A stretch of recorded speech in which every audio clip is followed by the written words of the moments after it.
Welcome to the Realtor Who Wines podcast. I'm Rashelle Newmyer, your hostess with the mostest, a student of life, a connector, a passionate wine enthusiast, and your local favorite guide. Join me as we explore the vibrant Pacific Northwest, savor the finest wines, and champion the spirit of entrepreneurship. Each episode, I'll sit down with inspiring guests, supporting business ownership, and uncovering the stories that make this community unique. So grab a glass of wine, settle in, and let's embark on a journey of discovery and connection together. Cheers! Good morning. Well, I guess it's good morning to us, right? It's good morning to us. But anybody listening, it could be any time. But thank you so much for having me. I'd like to cheers you before we get started. Cheers. This is our Riesling, 25 Riesling. So this is so good. I want to show this wine. This is truly one of the first wines that I've made start to finish here at RH Estate Wines. Really? And you're one of the first people to try it. So. Oh, I'm so honored. Thank you. It's delicious. Riesling, yeah, it's really refreshing, actually. Bad. Yeah, that's so good. Sorry for the slurp, but it's a whole part of the winemaking gig. Yeah, it is. Will you please introduce yourself to everybody? My name is Aaron Bell. I am a native Oregonian that went to the University of Oregon and have been in the Oregon wine business since about 1999 in many different forms, but was hired in 2002 by a French family in the Dundee area, a winery called Domaine Drouin.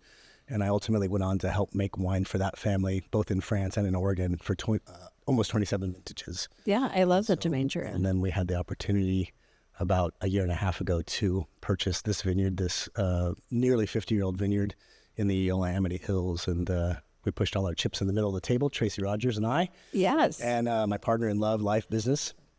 And here we are. Here we sit. So... Yeah, I definitely want to dive into you purchasing this winery and becoming the winemaker here.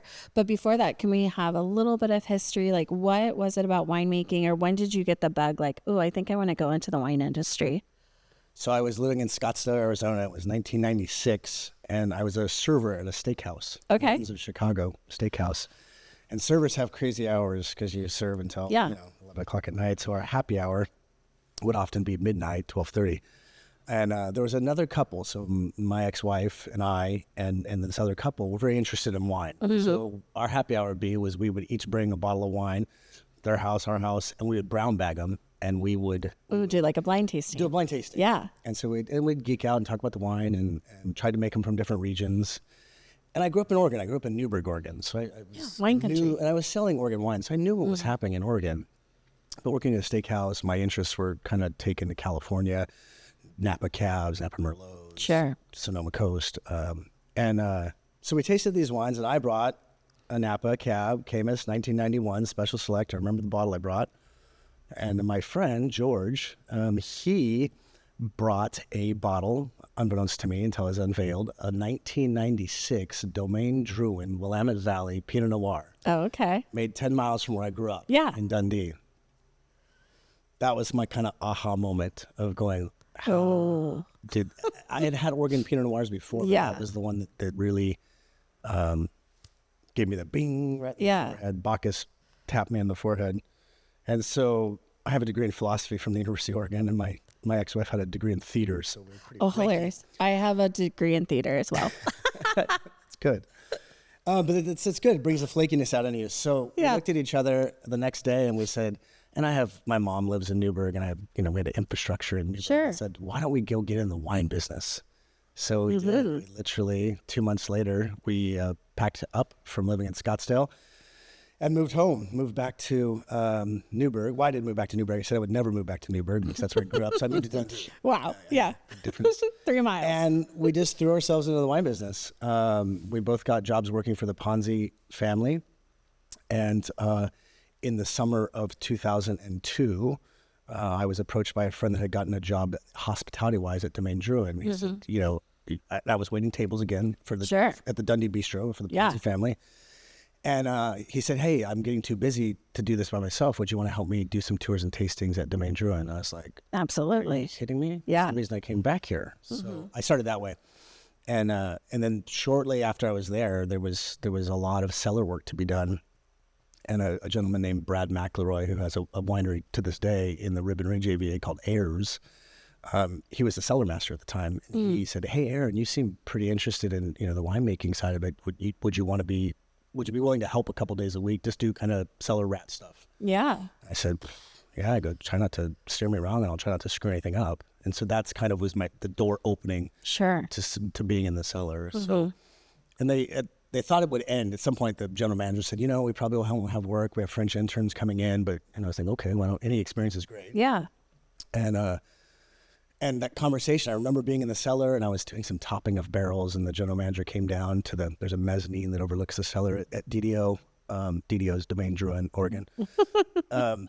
And he said, "Hey, Aaron, come up to the office." And I was like, "Oh, here it comes." Yeah. Okay, it's been cool. It'll look good on the resume. Dang it.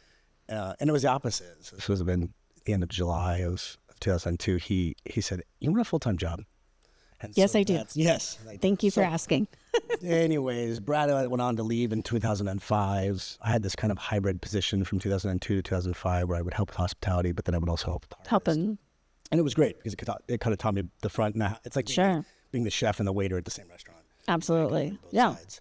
And in 2005, Brad left to do his Ayers winery full time, and so I was promoted to cellar master. And I think that's when I kind of jumped into full-time production. And then the next step is they said, if you want to further your career as far as winemaking, we want you to have a degree. So I went back and I did my extension 2-year Davis degree from UC Davis in enology. Okay. So I did that from 2005 and 2006. And then in 2006, I became the assistant winemaker in charge of day-to-day winemaking. And I remained that until we bought this place in December of 24. Did you, when you were getting your degree, was that like online and you were still doing, so you were still working? Exactly. Yeah. I had, it was a blessing and a curse. Totally. I had a full-time job because I couldn't, I did have to go and do some chemistry classes in Davis. Sure. But most of it was all theory online. Yeah. Except the final exam was to graduate with the 2-year degree. With on the job. Priceless. Yeah. I mean, the Drouin family is considered one of the most famous winemaking families in the world, particularly with Pinot Noir and Chardonnay. And so between Veronique Drouin, my boss, direct boss, and her father, I had nearly 90 years of winemaking experience to ask questions to. So it was a really amazing opportunity, and I asked a lot of questions. Yeah, they seem very open to having students, for sure. I was there not that long ago, and our the gal that was doing our tasting was a student at Linfield in the wine program, and she was getting ready to go do an internship this summer in France. So it's like they're obviously, that's still something that they're very invested in. We had students, interns that would come for harvest. We'd have between 6 and 8 interns every year. That would vary between 18 years of age and 23 years of age, but all being educated, all in wine programs, either at the beginning of their wine program or the end of their wine program. And so that was something that was very important. Is passing, having the education and the theory you need when you have problems in winemaking, but also passing on their experience was hugely important to Robert Drouin, Veronique's father, and also Veronique. And then, of course, ultimately in the end, you start to look back at yourself and you go, "Oh my God, I've been doing this for 25 years." Yeah. Do you think you might bring that kind of culture here? Yes. Yeah. How do you already have any interns? Or you? I do. I have domestic interns, but I have friends from all over the U.S. Yeah. That's amazing. Last year I had 5, our first vintage 2025, I had 5 friends from all over the United States. I had a friend from Texas, a friend from Nashville, Tennessee, a friend from Florida, a friend from Georgia, a friend from New York. I'm trying to broaden the spans this year. I'm trying to get a friend from New Zealand to come up. Well, if you need a friend from Newburgh, okay, here I am. All right. We'll feed you well. We'll drink you well. So. Oh, my. I gladly accept food and wine as payment for anything, to be honest. What was something as you were learning there that kind of stood out to you as like a real learning moment? Was there ever like a situation with the yeast in the cellar or something where you're like, ooh, that was a learning moment for sure? No, I mean, I learned a lot. Obviously, I think my philosophy background, I think I loved how they approached wine. You need science in winemaking when you have problems. Yeah. But winemaking can be an art if you pay attention and the grapes are healthy. So for me, it was keeping the artistic side of it at the forefront, and then using science behind the background. That was important to me. Yeah, I love that. You kind of see when you start to get education, you start to, the more you know, and the more fearful you become. Sure. You start to remember that it is an art and you just pay attention. So I liked probably the thing I take the most from them is the cadence, the calmness of that winemaking is not frenetic. It should be, it has its busy moments. Sure. But it should be about calm and just paying attention, and it's always in the details. And Vinny Drew would always say to me, I would say, oh, the numbers of this and that and that. And she goes, yeah, it's fine. She goes, how's it taste? Oh, I love that so much. Your best computer is your tongue. Yeah. Which is true. So yeah, that is true. So I take that, I don't know if that answers the question. No, it does. Yeah. That's a great learning lesson. So how was your relationship with this winery? Like, how did that whole conversation come about? Where, like, did you frequent here before you purchased? Or, okay. No, I'd never been here. Oh, you just saw that it was for sale. No, it wasn't. Never went for sale. Tracy, my partner, Tracy Rogers, is a longtime wine club member here. Okay. 15-year wine club member. And we started dating in October of 23. And she started pouring me these Red Hawk wines. I'd honestly had never had a Red Hawk wine, at least that I can remember before that. And she would always say, oh, it's not Domaine driven wines. The wines are the wines are nice, but the place is really fun. The owners are great. Yeah. And so fast forward to spring of 2024, and she says, hey, Aaron, it's quiet Sunday. She goes, Aaron, would you want to go up? Well, I'm going to go pick up my wine club shipment at Red Hawk. Would you want to go?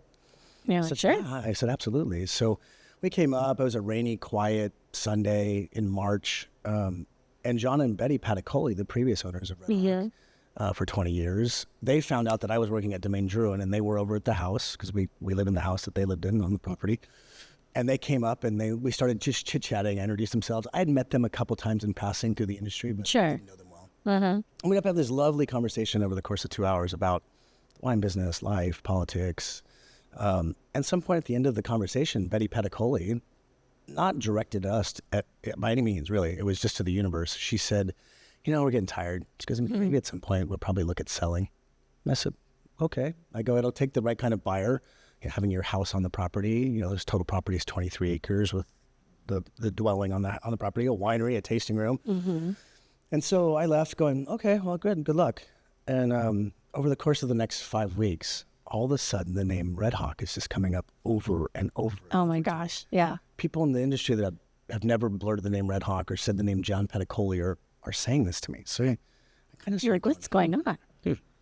So I remember I was driving by because Tracy lived in South Salem, and so I would drive from Domaine Drouhin, I would drive Wallace Road in South Salem. So I'd pass the Red Hawk sign every time. And finally I was passing the Red Hawk sign, and I had this epiphany. I go, what if this is an opportunity that this is literally walking actually across our foreheads and we're not even realizing it? Totally. So I called Tracy when I was passing here, and I said, maybe we should reach out and see how serious they were about selling. Well, here we sit. Yeah. The rest, as they say, is history. I just believed in it because I was collecting wine. I knew Evesham Wood Winery, our direct neighbor winery.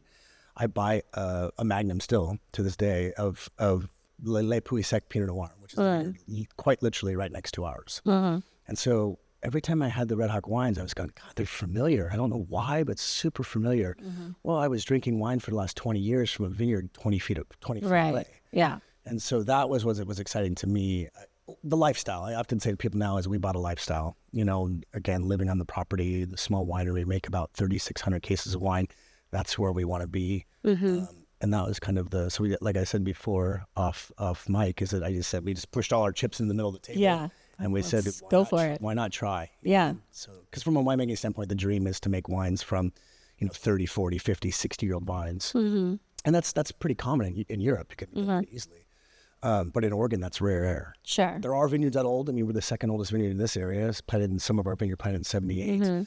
But, the first Pinot Noir planted in Oregon was 1966. Yeah. In the Dundee Hills. So having, I think people forget, because we are so well known for Pinot Noir, that we're still pretty new in the wine industry as a whole. Oregon's still very new to the scene, considering. When you had the conversation about the purchase, were you intentionally thinking about keeping their label, their name? No.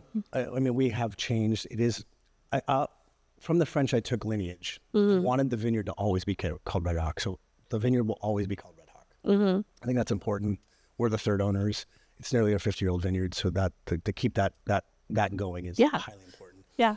But we did want to revamp the brand. Sure. So it is RH Estate Wines at Red Hawk Vineyard, right? Simply meaning Red Hawk. We just wanted to modernize it. We wanted a new logo. And so that was important for us to keep the lineage, however, make it ours. Well, and I'm assuming they already had wine in the barrels that you're currently selling, right? It was turnkey. Yeah. The inventory, so we bought 23 inventory. 24 was interesting because we knew that the sale was going to go through. We thought it was. And so I gave my recommendations. At that point, we were under an NDA. And so I was kind of sneaking up here in the night. It's me. It's me up here. But I just emailed in August. I emailed John Paticoli and I said, you still own the joint, but if I was there day to day, would be kind of my protocol, my approach to the winemaking, punch down wise, pump over wise. And he followed it to a T. So said I made him work a lot harder, but he said the results are good. So in that transition, of not owning it 24, but the wine's being vinified, I do see myself in the winemaking. Yeah. And I did try to come up as much as possible. It's funny, all of his kind of helpers and people that were here to harvest help, they're always kind of looking like, what's the hell's the guy from? Yeah. Why is he keep from coming Domaine back? Giroux here for like a lot? So I would always pick it up like, he's my friend. He's my friend. I just want to see it on a smaller scale. And so it is what it wasn't to many people that are still around here. They're like, oh, I get it. Yeah. It was all announced, and that was right around Thanksgiving in 24. Know someone moving to Oregon? Send them my way. I specialize in relocation and I'll treat them like family. Plus, there's a glass of wine in it for them. Cheers. And I'm assuming you kept most of the staff or no? Yeah, we retained everybody. Great. We retained everybody. That was highly important to us. This is a 40-year-old winery building. So there's a lot of quirks to an old building. So Dowdy, for example, Dowdy Williams, he's our estate manager. We kept him on. It was highly important because he knows like, where does that plug go? What's the switch turn on? Annie knows the clients that are coming. He knows the clients. Yeah. And Megan, our tasting lead, she was working on and off here for 5 years. And so she knew, again, like you say, clientele, she kind of knew the rhythm, the feeling. Yeah. That we wanted we wanted to keep the feeling of the hospitableness, but the casualness of this. Sure. Yeah. Our new saying is serious wines, fun times. Like, I'll make the wines as serious as I can, but what I really loved about this place was the approachability. Yeah, and anybody can come and enjoy an afternoon here. We're kid friendly, we're dog friendly, we're picnic friendly. Just want people to come and enjoy the view and some wine. Yeah, I love that. In fact, you even have an Airbnb here now, we too, do. or a short-term rental, It's I should new. say. It's a short-term rental. Yeah. Airbnb. We have the house, and it's Tracy and I and 2 dogs in a 4,000 square foot house. So we took the downstairs and made it into a beautiful little 1-bedroom Airbnb with a full kitchen. And does it sleep 2 or 4 comfortably? They'll sleep 2. 2. For couples. Or like we had a mother-daughter from Boston last week, so that kind of thing. But private entrance, a little orchard. I mean, you wake up and you look at Mount Hood, 200-year-old oak trees and some old vines. Yeah, if you're listening to the podcast, definitely go check out YouTube or Instagram to see some of the footage here, because to wake up here would be amazing. It's beautiful. Great views. When did you decide to add the Airbnb? It was something we thought from the beginning, just because we didn't know, that we thought we don't have that much. We don't need that much storage. It's a lovely, it has a private entrance already. And so early on, but then we didn't kind of build it out until about 4 months ago. Okay. So it's still pretty new. Still pretty new. Really new. That's amazing. So if you're thinking about having like a wine getaway, you can even stay right here on the vineyard. Yeah. Free tasting, complimentary bottle of wine. It just gets better and better all the time. Yeah. I was like, I might come over for a sleepover. That sounds fun. What are you excited to make any of your own vintages, or you're currently making your own vintages? So we just bottled all the 25 whites. That's what we're having now. Yeah. So those are my first full circle of it. Okay. The 20 with the barrels you see around us are all the 25 Pinot Noirs that are still in barrel. I'll start deciding on different blends of these wines in the coming 2 months. Blend some of them, bottle some of them in August. course, this kind of becomes a cycle. Sure. We'll need some of the barrels to be empty again for the 26 vintage. Some of them will over vintage. Our reserve wines will over vintage. And so, as I was saying earlier, it's important about Red Hawk is anything from this property will always have the name Red Hawk on it. RH Wines, Red Hawk Vineyard. But we're buying fruit as well. So our little property gives us between 25 and 30 tons of fruit. And then we're also buying another 25 to 30 tons of fruit from different vineyards in the area. So I'm buying from the Eola-Amity AVA, from a vineyard called Eola-Amity. And that's going to be a wine that's not going to have Red Hawk on it. That would be an RH Estate Wines Eola-Amity Vineyard, for example. Yeah. Or I'm making Chardonnay from a vineyard called Pearlstad. That will be RH Estate Wine. So we're going to have kind of two brands running kind of next to each other. Sure. Giving credence to the Red Hawk, this vineyard, but then at the same time giving a slight alter ego personality to the RH Estate Wines brand. Yeah. I love that. So what varieties do you currently grow here at the estate? So here, I was saying, we have a portion of our vineyard planted in 1978. That's unrooted Pommard Pinot Noir. We have, and that was planted in 78. So then you have to fast forward to 88, and that was when the biggest planting was done. And they planted some Pinot Gris. They planted some more Pinot Noir, and they also planted 8 rows of Riesling and some Dolcetto, which is kind of an obscure varietal. So I think we have some of the oldest Dolcetto planted in Oregon. We only have 9 rows of it, so we make about 600 bottles, but it's an interesting varietal to be chosen here.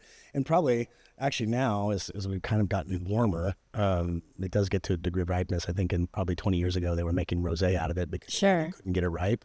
But as we've warmed, last 2 vintages, I made a delicious red wine out of the Dolcetto. Yeah. You were talking about how important it was to you to have like a mature vineyard. Will you explain to those that are like very new to the wine industry or don't even know how a vineyard produces grapes, that like you can't make wine out of a 3-year-old vineyard because those grapes are too young, like the maturity of the grapes and the importance it adds? You get better. You could make wines out of grapes that are 3 years old, but you're probably not going to have very much consistency. Sure. There's no their cadence is there. It's much like a child, or even going into their teen years. Sometimes they're good, sometimes they're bad, and they start to get their cadence. You start to get to know what a vineyard's going to give you by them getting older.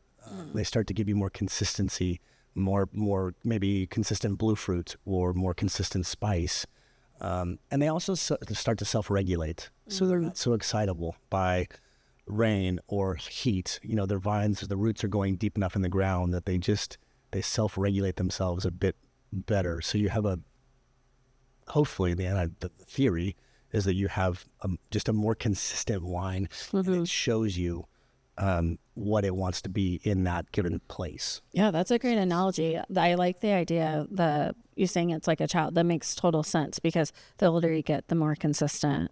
Usually, we hope. Yeah, that's the goal anyways. That's the goal. But no, that makes sense. So, like the excitable, I could totally picture that. It is, because sometimes young vines make fabulous wines, and they'll do it for 8 years in a row. You're like, oh, that's going to be a blockbuster vineyard. And then as it gets a little older, they lose their excitement a bit, and maybe it's not as exciting. And then sometimes it's the other way around. It's like, it's not very good when it was, till it was 10, and all of a sudden you're like, whoa. Days are 15. It's like, oh, okay, it's starting to show something interesting. But I've almost never tasted a wine from a vineyard that's 35, 45, 55, 65 years old that is not bringing some complexity to it, something else. Yeah. Which is, for me, in working for the French, is what we know about Pinot Noir, and really every variety, but Pinot Noir specifically, is it signs where it's from. It goes back to when I felt like I knew this place already before even tasting many of the wines. Right. Is I was tasting the place right next to us. Kind of, they're slightly different. The elevation's a little different. Our how we soil and plants are a little different. But I mean, we're talking feet, not miles. So there was already kind of this personality that I felt like I knew in advance of us buying this. Yeah. What are some of your goals with this place? My goals? I have one goal. No, I have many goals. To make money. Please come. Please come. Spend money. No. The goal is to have fun making the best wine possible. Oh, that's a great goal. That's literally the goal. This is not generational for us. I don't have kids. Tracy has adult grown kids. They don't seem to be interested. Maybe that could change. Yeah. But it's not generational. just turned 50. So, God willing, I want to do this till I'm like 65, make the best wine possible. But I want to have the most fun doing it. Yeah, absolutely. That's highly important to me. So, we have a lot of fun during harvest. Our harvest party, for example, we all get down, break bread together. We all pressed everything and crushed everything and processed everything. So we get down at the very last day of harvest, when we're done picking the grapes. We have a party. In French, it's called the palais, just the harvest party. But we just had some fun, and we had just enough fun that we ended up actually teeping our own winery and tasting room. So it goes back to the mantra of have fun, but have fun making serious wines. Yeah. For those that don't know what harvest entails, for this size farm, you said you had 23 acres. How many people do you need to harvest that? So picking wise, we had up to 10 people picking. So we're only picking about 7 tons a day. So that's for our little operation, 7 tons is good. Plus we were maybe having a little purchase fruit come in. So we had no more than ever 10 tons a day. So up to 10 people picking in the vineyard. We don't go and pick ourselves. It's we have a vineyard management company that helps us do that. But then I had an army from around the country. So it's I had, at some points I had 8 people helping me.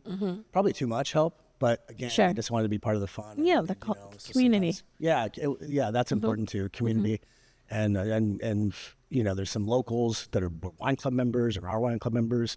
Again, I had some friends around the United States, and it was so in the end, it's about 20 of us really, which is probably too much. But again, be contagious, and people will want to come. Yeah, I love that.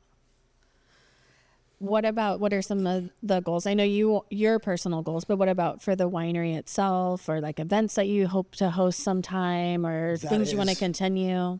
That is the success of our business. We're 85% DTC or direct to consumer. So our business is our tasting room, is our wine club, is our events. Yeah. That's where I have to give the utmost kudos to Tracy. She's the planner of all of those things. Megan and Tracy. I show up and have fun and have insight. I have insight to the events, but I leave it, kind of stay in my lane, which is more the production side, and we'll be in the hospitality side, but they're just like we were talking about off mic again about the ladies. We had ladies night here. Yeah, that sounded so fun. I wish I would have known about it.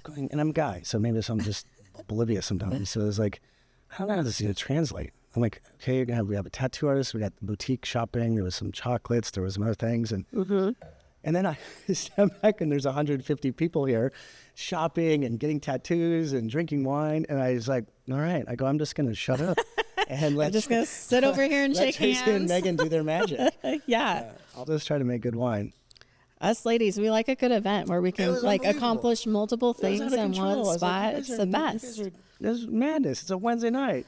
Well, especially Tracy can relate to this because she's also in the real estate industry and title. So she has that gig and this gig. And for me too, like as somebody that's like wears multiple hats, to be able to like come hang out with a bunch of people at one time, also do a little shopping, support local, support you guys local, get maybe a fun temporary tattoo all in like 3 hours. I feel like I just did a week's worth of events in 3 hours. It's very efficient and fun. Like, events like that make sense. Community, we hit that a couple times. That was highly important to us as well. Tracy grew up in Salem, was born and raised in Salem.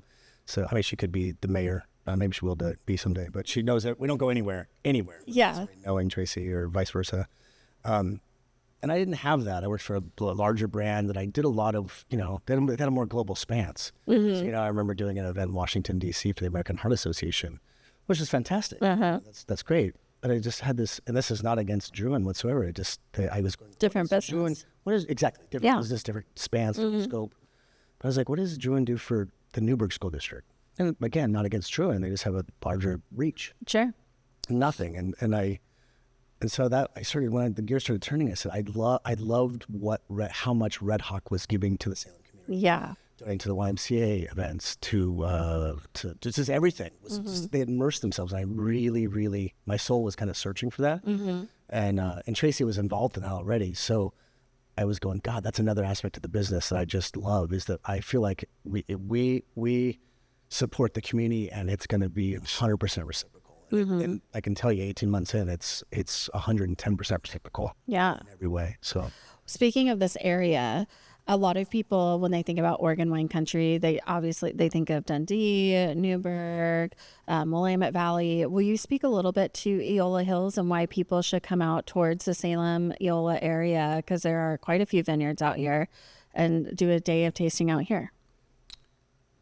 it is the new best spot to grow. Yeah, it really is. I mean, it is. Dundee Hills has us as that's where Pinot Noir was first planted. Sure. Has the longevity of far as old vines. But if you're talking about what is the most exciting place, and I know I'm slightly biased now, but I think that this would be true a lot. I can't know the exact stat, but we have the highest percentage of 92 or higher scoring wines by almost double. Oh, wow. That's impressive. Eola-Amity Hills AVA than any other AVA in Oregon.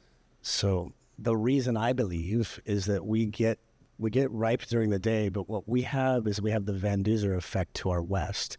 So the Eola-Amity Hills opens to the Van Duzer, which is the lowest point in our coastal mountains, which gives us wind in the evening. And so we get a very nice, high temperature. Let's say in July it's 85, but if we're 85 on July 15th, we're going to be 56 at night. If that makes sense. 72 on July 15th, we're going to be 58 or 59 at night. Why grapes like that is it gives them a chance to rest. So they ripen during the day and they get to have a rest period at night, aka the diurnal shift in temperature. Yeah. That's what I think makes this place quite special. Of course, the volcanic soils, we have some jewelry soil, we have mostly Leucaia, but it is that the Dundee Hills will also get the cool down, but it takes them 3 hours longer to get there. It's because we just open directly to the wind. And I know it because I live in it now. The house every night, right when the sun sets, all of a sudden the trees just start howling. And it's constant for about an hour. And it just dies down. Interesting. It's cool. We have like built-in air conditioning. Yeah. The grapes love it. How many, do you know off the top of your head the amount of wineries or vineyards out here?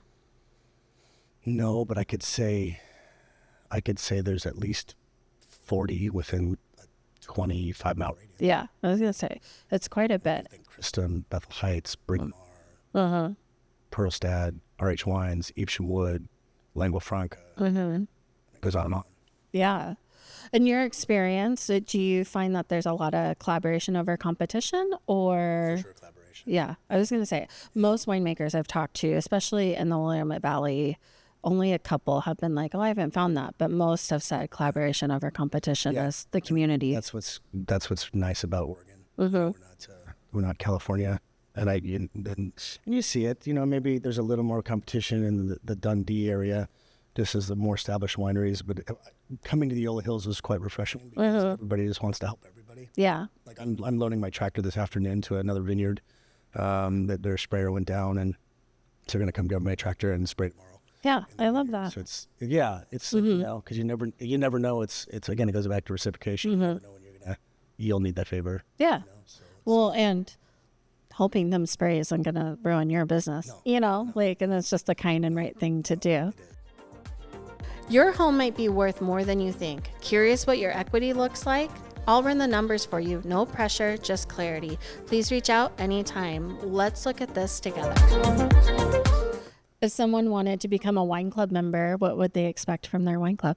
Wine club, it's a commitment of 12 bottles a year. We have a case club as well, which is a case of 3 cases a year. So we do 3 wine club shipments a year, one in the fall, one in October, one in the winter months, February, and then one we just had a couple weeks ago in May. And it's a commitment of 12 bottles, kind of our choosing, and that's an assortment of Pinot Noir. We're drinking the Riesling. We just actually had that in the wine club release. Riesling. You can switch out bottles. Some people don't like whites. Some people like only whites. So there's a lot of flexibility. It's 2 exclusive events. We had a music weekend over the last week, Memorial Day weekend. So that was kind of free entry to listen to music and drink wine. Yeah. For wine club members. We'll do a blending party that's for wine club members only. They deserve the most because they are our best customers. If that makes sense. Yeah, and they're ambassadors of the brand. Ambassadors of the brand. And does that include tastings too? Like if they were to bring a guest or? Yeah, free tasting with a wine club membership. We also offer, sometimes people just want to come up and have a glass of wine, so they come up, they can have a complimentary, either a tasting or a complimentary glass of wine. Yeah. I think that's becoming more and more rare. That kind of perk in wine clubs. But it's something we'll hold true to. Well, and it is nice because, like, if you do belong to a wine club, you had their tasting, unless they have a new year out or a different variety come out, you might have had their tasting multiple times. But if I want to bring a friend that's never had the tasting, be like, you do the tasting, I'm just not going to have a glass of my favorite, Right, exactly. you know, because which is amazing, because then they still get to enjoy the full tasting, but I just get to have my favorite while they're doing it. Exactly. Let's wrap up. You opened a red that I am excited to taste. Yeah. So I don't like, maybe it's easier for you to pour. I know. I always joke, like, the very first time we recorded, I was not as good at pouring or sipping with the mic, but it's become a talent. I've only spilt one bottle so far. I've spilled some. Not far. I mean, on the podcast. I've spilled wine in my life, for sure. I spill coffee, I spill soda, I spill it all. I've spilled a lot of wine in my 28 years in the wine business. Yeah, I'm sure. This wine is, I thought it'd be fun to have. It's the 1978 so good. unrooted Pommard. So we had the fortune of making 6 barrels of this. Well, we were given 6 barrels as far as what the vineyard gave us. Yeah. I bottled 4 of them as this wine. I made about 1,200 bottles. It was called PFV in the past, Paticoli Family Vineyard. I was really struggling with what to call this wine when we were renaming blocks and things. And I was walking around the corner with our vineyard manager. And for some reason, I wanted to tie a name to it because it already had a name. So I was like, Bell, Rogers. I was trying to come up with something. None of it penciled out. Walking around the corner with our vineyard manager, he goes, oh, and Aaron, here's a very special 13 rows of Pinot Noir. And I said, Juan, you're brilliant. You just named it. The genius is in the simplicity. So Yeah. This is what we now call our 13 rows block Okay. of Pinot Noir. Fresh, good texture, slight firmness that the Pommard will give you on the finish. Yeah. So smooth. Bottled in January. It smells great. And it tastes even better. We're fortunate to have such a beautiful vintage in the transition of 24. Just beautiful wines, great texture, good volume, good yields, good quality of fruit, good health of the fruit. And then 25 is a blockbuster. I honestly, in my career, I had never seen more beautiful fruit. I mean, the fruit was pristine, but not only pristine in its cosmetic looks, but Sure. its chemistry as well. So Do you think that was because we had a little bit more mild, like, year all around? We didn't have as many fires or any kind of like we just had craziness in more- 25. and it goes back to cadence. But Yeah. we had kind of, it got, we had a nice summer, we had a hot summer, but it got hot and then it cooled off. Right. It got hot and then it cooled off. And so again, it goes back to that. Yeah. It got some ripening time, and then it got a little time to rest. When we didn't have like a major freeze, there's been like some years where we've had like all of a sudden in the valley, we don't get a ton of snow and ice. And then we've had some years where it's like, is this us now? We only get ice? What's happening? So yeah, 25 it felt like was kind of mild. We're early. It's just I guess kind of end up on that note is that it'll be one of the earlier harvests on record. We had we had really no winter per se. We had one little tiny snow event. Yeah. We had the warmest April on record. We hit 90 in April. So we're probably, normally this vineyard would start around the 22nd, 23rd of September. We're probably going to start on the 3rd of September. So we're about 3 weeks ahead of schedule, which is not a bad thing. It is what it is. But When the fruit's ready, it's ready. Exactly. You got to pick. So you said you have a company that comes out and helps you with harvest. So is that hard to book since like you're kind of watching the fruit and waiting for it to be ready? Or do you kind of give them a heads up? Like, we think we're going to pick around this time. I control what I can control. Yeah, So that means totally. I'm kind of a control freak in that way. Got it. So but I can start to do that. Done this long enough, you can start to do some basic math of when harvest is going to be. So I like to be in the front of the line. So how to be in front of the line is to get the information to who you need to first. Sure. Yeah, that makes sense. In July, I'll already be kind of saying, hey, We're leaning towards September 3rd. because there's some numbers. You're from flowering to from bud break to flowering is somewhere between 45 and 55 days Okay. average. Sure.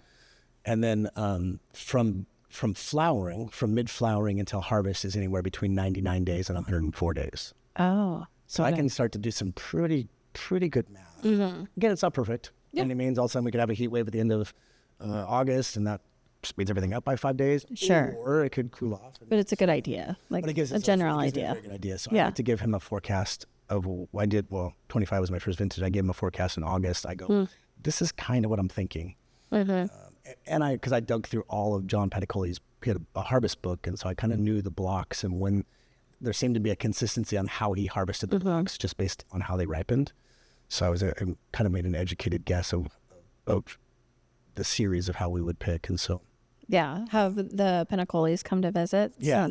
Since- Betty's gonna have her 60th birthday here in July. So. Oh, I love that. Yeah. So no, they're happy that the baton was passed to somebody that kind of has the same dream they had. Sure. And wants to like keep the same kind of feel and vibe and everything. That's right. That's exactly right. Mhm. Keep the vibe the same. Well, and that you have the relationship where like she wants to come have her birthday here versus like, oh no, it's new honors. We don't Really want friendly passing Yeah, the baton. I love and that. they still live local. They still live in West Salem. And, yeah. They Betty pops up more than John, but Are they lifetime wine club members? They just they're honorary. honorary wine club members. Yeah, that makes sense. With a really fat discount always. Sure. They deserve it. Yeah. And no, it's been lovely. And John has 20 years of this vineyard and making wine, and so if I have a question, what would you do in this situation? I mean, I have my ideas, but he did it on this property from these grapes for 20 years, so he's a good sounding board. So I like to wrap up conversations sometimes with just a little piece of wisdom or advice for any business owner out there, whether they're in wine or real estate. The idea of you said you guys just pushed all your chips in. What gave you the confidence to do that? Or what would you tell somebody that are like, oh, I want to push all my chips in, but they're hesitating? I think that for me and for Tracy and I think we both had a skill set that we could bring to this business that could further this business to the next level. And we had quickly we knew that we had the trust in each other that we could do it. Yeah. I feel like a pretty dynamic duo from what she does in her day job and her connections to Salem and my kind of winemaking. Yeah. But it is, you do have to jump. You do have to jump. That is, you have to, because that is that was, as they say, it's the number one factor of people not doing something is fear. Yeah. Well, and that just goes with the saying, no risk, no reward. Like sometimes you just have to be willing to take the risk. And you have to be, and you have to be willing to fail. Mm-hmm. So we thought of that many times that maybe this doesn't work. But we still get to wake up here. That's not the whole thing, it's not the, and that's not but you have to, but you just got to put your chips in the middle of the table. Yeah. I mean, if you're going to go. If you want to play, you got to play. Yeah. If you're going to go. Yeah. I love that. Yeah. Thank you so much for sharing your wine with me, sharing your story. If you're listening, please come check them out. The wine is delicious, first and foremost, but the atmosphere is amazing and the views are breathtaking. Cheers to you. Cheers. Thanks for the conversation. Yes. Thank you for listening and watching, and I'll see you next time. Cheers.